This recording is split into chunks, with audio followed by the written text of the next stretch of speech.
Habari ya leo. Basi karibu kwa channel yangu ya huduma hii ya Kiswahili, na wasalimu katika jina la Bwana. Hamjambo. Sasa nataka kuzungumzia kuhusu utumiaji wa bidhaa hizi.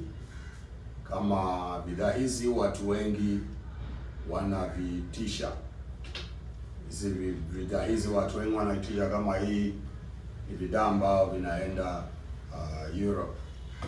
Mwenyewe ameitisha inaenda Europe. Hii inaenda sehemu za South Africa, na hizi nazo zimeitishwa na mtu anakaa Marekani.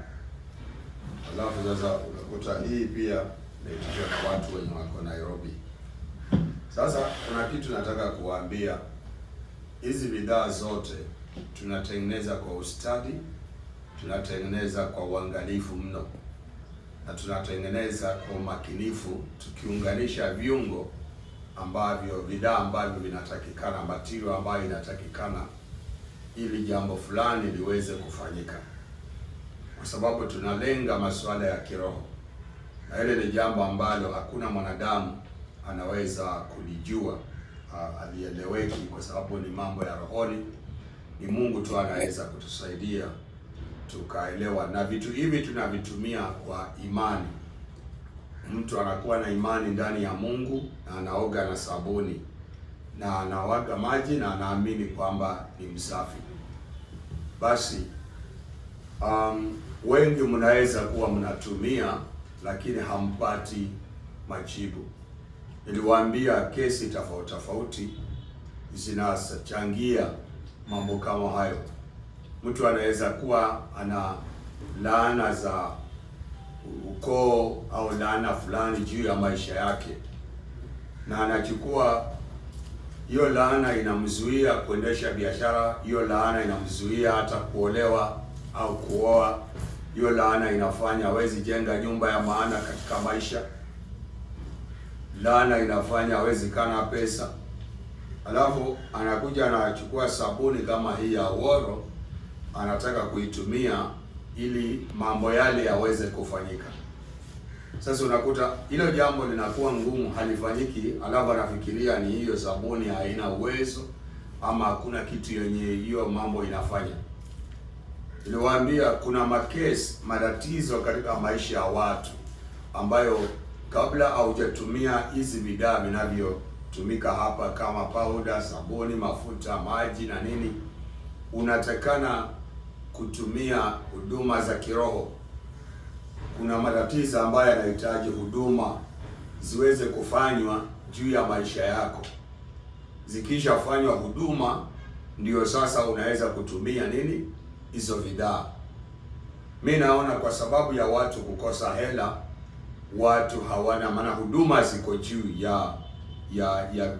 ya malipo. Kazi ya huduma iko juu, tunaifanya kwa sababu inagharimu muda, inagharimu distance, mpaka lazima tunasafiri pale au tunajitenga hapa na pale ili tuweze kutekeleza huduma ile. So service yangu inalipwa na material ya kutengeneza hiyo huduma yanalipiwa, na hiyo inaweza kuwa iko juu. Wengine hata unichukua kwenda kwa maboma zao au katika kampuni zao kwenda kufanya kazi, katika ofisi zao kwenda kufanya kazi, na ndio nilikuja huko.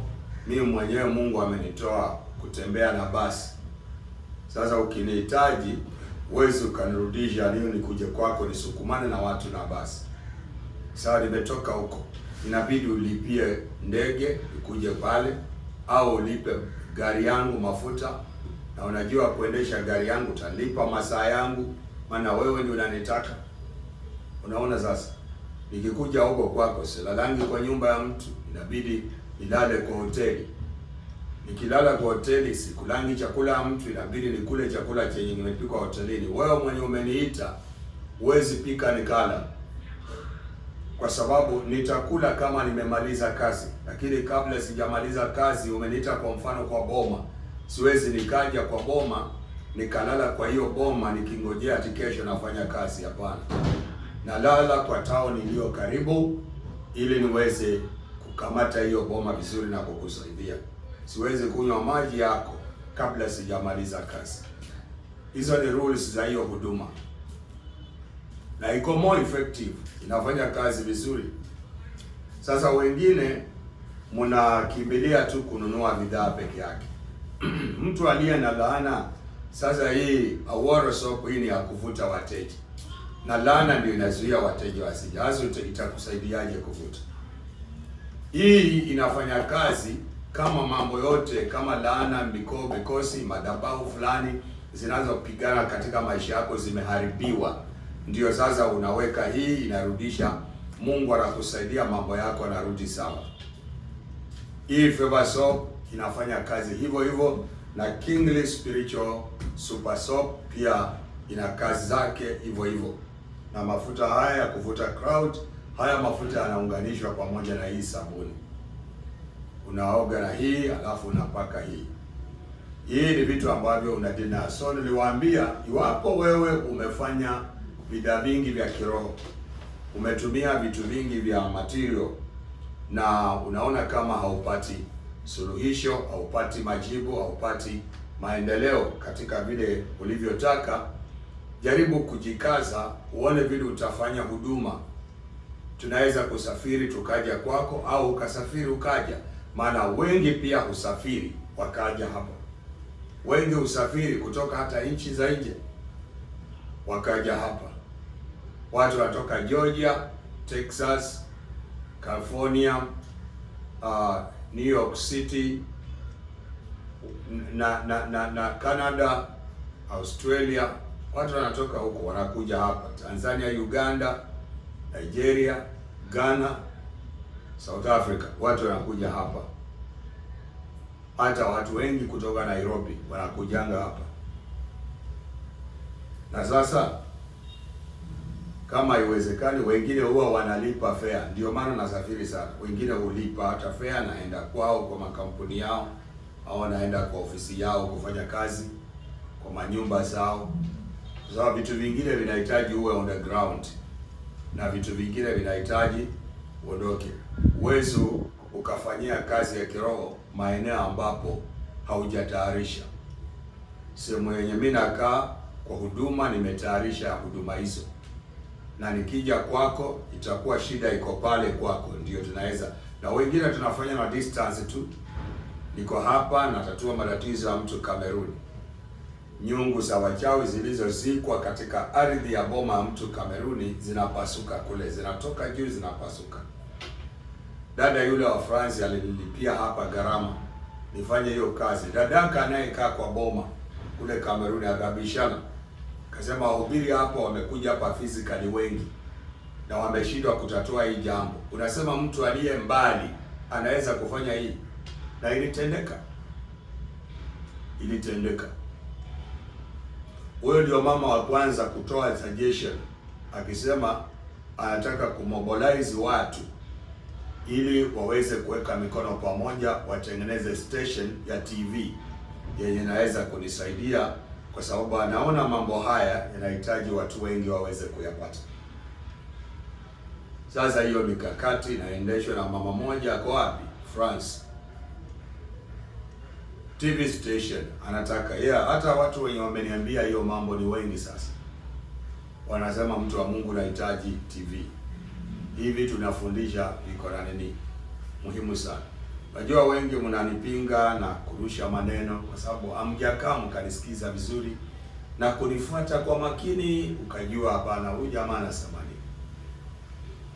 Kuna tofauti ya uchawi na mambo haya yenye ninafanya. Kuna tofauti kubwa.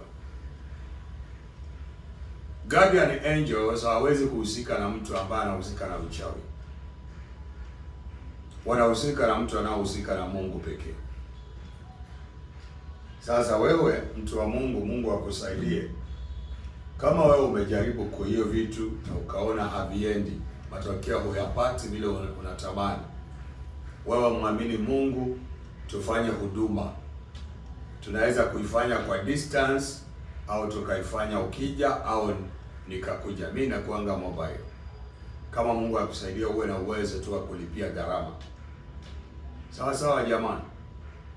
So hii ni ya kuvuta wateja, Aworo Soap ni sabuni yenye nguvu sana kwa mambo ya biashara, mambo ya kuleta watu kununua, watu ambao, na unajua kuna kitu ambao huwa watu wengi hawajui. Tunaposema kuvuta watu, sio kwamba inasababisha tu watu kuvutwa, ni kwa sababu kuna watu waliofanya vitu, ndio maana watu wakaondoka kununua kwako.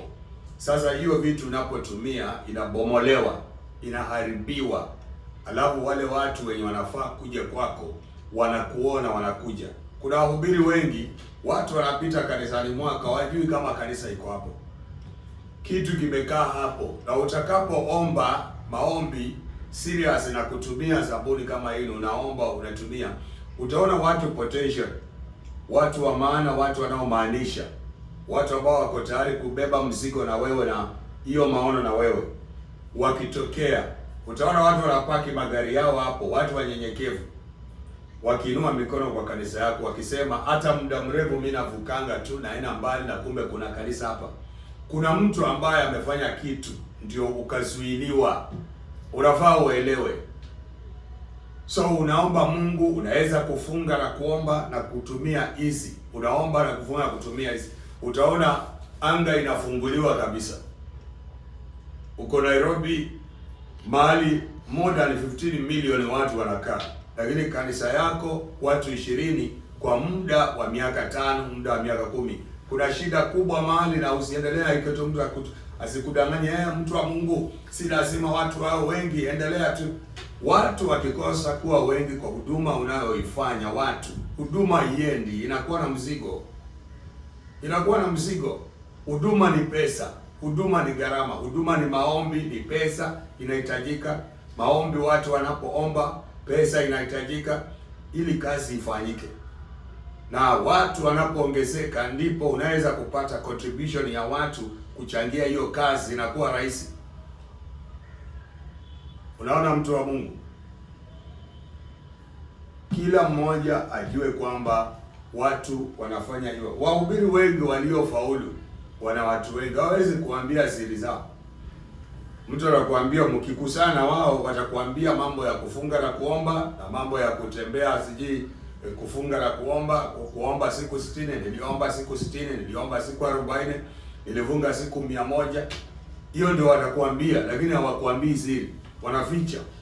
Wao wenyewe wanajua ni nini walifanya, wanasema na wako na kifunguo ya kukusaidia wewe na wewe ufungue utoke. Lakini ukienda kwao, kwa sababu uko chini, ile kitu utasikia kwao, watakugeuza maneno, watakwambia wao walifunga na kuomba siku 100, siku 40, ndio maana iko hivyo. Na hiyo ni lugha ambayo pia inakaa kama majigambo. Maana sasa unasema kama singefunga siku 40, Mungu angeniinua, angenipatia hii na hii.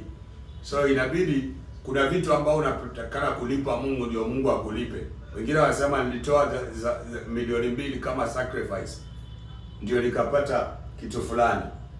Inawezekana, lakini haitakikani kuwa ni nia ya kwamba nikifanya hivi ndio nitapata hivi. Nia itusaidie, Mungu atusaidie. Kwa hivyo wapendwa, Mungu awabariki. Asante kwa kunitazama. Ikiwa kuna mmoja wenu hizi ziko na order tayari, zinaenda kwa wenyewe, watu wamesha order, na nimeona nisitumie kuwafundisha ili muelewe. Kama kazi haifanyiki na bidhaa vinavyotumiwa kama recipe, ujue kuna masuala yanayohitajika, huduma ya kiroho. Na hiyo huduma ikifanyika ukitumia hii mambo inakuwa rahisi. Mungu akubariki na Mungu akuwezeshe. Tukutane na wewe kwa video itakayofuata.